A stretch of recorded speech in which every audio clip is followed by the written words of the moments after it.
Pasangan suami istri berinisial HSP dan LAN kini berurusan dengan hukum setelah terekam CCTV mencuri besi tutup got di Jalan Gurita 1 Perumahan Pedungan Indah Banjar Dukuh Pesirahan, Pedungan Denpasar Selatan Rabu 8 Juni.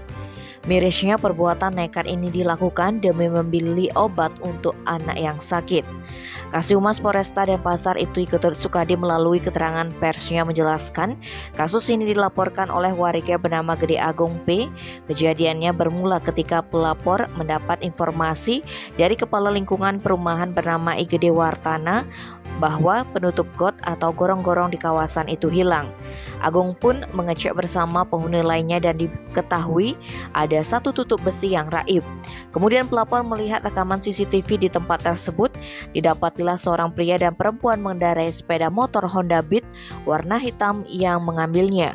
Rekaman CCTV tersebut diunggah pelapor melalui akun @agungkanaka sambil menandai beberapa akun media sosial lainnya sehingga viral.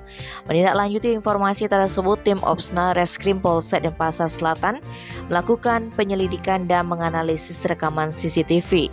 Kemudian petugas mendapati identitas pemilik sepeda motor atas nama LAN beralamat di Jalan Noja Saraswati 3 Denpasar. Namun saat dicek di alamat tersebut, ternyata LAN sudah pindah bersama suaminya di Jalan Pulau Belitung 1 nomor 4 Pedungan.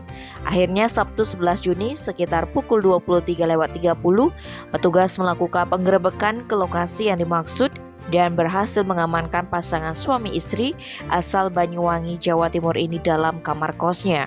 Saat interogasi, HSP dan LAN mengakui mencuri tutup got sambil mengajak anaknya yang masih berusia 3 tahun.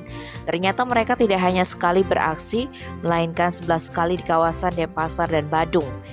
Mereka menjual hasil curian ke tempat rongsokan di Jalan Bung Tomo, Denpasar Barat seharga Rp126.000.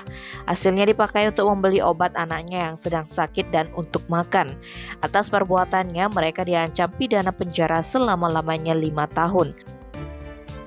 Tim Bali Express melaporkan.